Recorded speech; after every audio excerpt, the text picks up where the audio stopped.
Assalamualaikum warahmatullahi wabarakatuh. Perkenalkan, nama saya Nur Hafiza dari kelas 3F dengan NIM 15142142. Baiklah, di sini saya akan menjelaskan tentang sejarahnya perkembangan kurikulum pada tahun 1945 sampai 2022.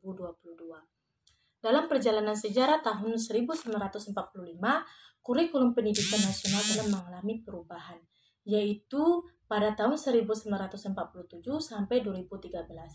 Perubahan tersebut merupakan konsekuensi logis dari terjadinya perubahan sistem politik, sosial, budaya, ekonomi, dan iptek dalam masyarakat berbangsa dan bernegara. Kurikulum rencana pembelajaran 1947 ini, sejarah kurikulum pendidikan Indonesia sampai saat ini dimulai dari kurikulum rencana pembelajaran, yakni kurikulum lanjut yang sebelumnya digunakan semasa penjajahan Belanda, atau disebut juga dengan Leerplan, yang berarti rencana pelajaran. Kurikulum ini memiliki tujuan yang berfokus pada pendidikan pelajaran dan pendidikan karakter sebagai warga negara Indonesia. Yang kedua yaitu kurikulum rencana pembelajaran terurai pada tahun 1952. Kurikulum ini dapat dikatakan sebagai cikai bakai sistem pendidikan Indonesia. Dalam kurikulum rencana pembelajaran terurai sudah terdapat rincian mata pembelajaran dan menggunakan silabus sebagai pokok-pokok atau isi materi pembelajarannya. Dan yang ketiga yaitu kurikulum 1964.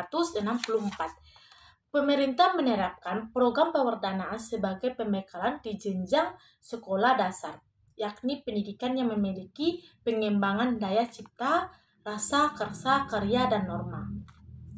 Dan yang keempat yaitu kurikulum 1968.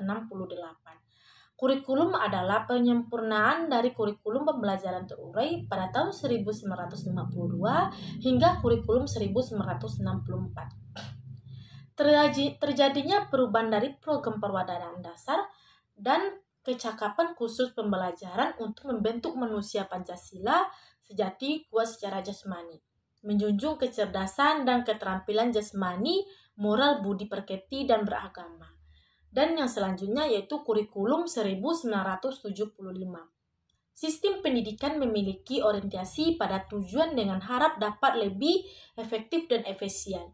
Banyak yang mengkritik kurikulum 1975 tidak ideal dikarenakan beban tugas guru yang terlalu banyak dalam melakukan rincian tersebut.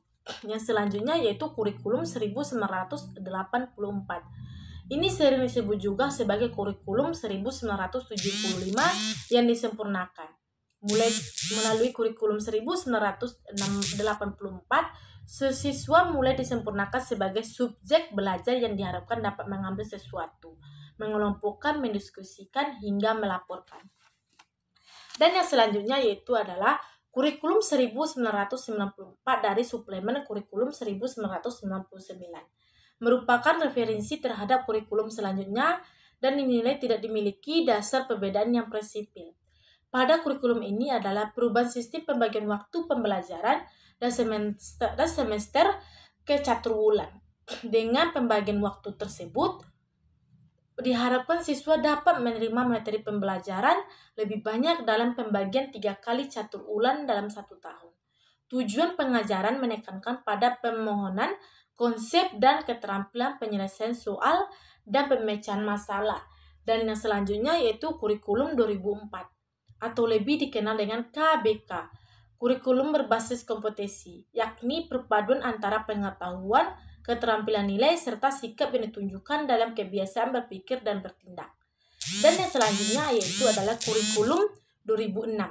Berbagai kekurangan dalam KBK berakhir di awal tahun 2006 yang kemudian digantikan dengan KTSP, kurikulum tingkat satuan pendidikan, dan segi isi dan proses pencapaian. Dan yang terakhir adalah kurikulum 2013. Menurut Menteri Pendidikan dan Kebudayaan Muhammad Nuh menjelaskan bahwa kurikulum terbaru atau kurikulum 2013 akan lebih menekankan pemikiran kompetensi berbasis sikap, keterampilan, dan pengetahuan. Di kurikulum ini, guru diharapkan dapat mendorongkan siswa untuk melakukan observasi, bertanya, dan bernalar, dan mengomunikasikan apa yang siswa pahami.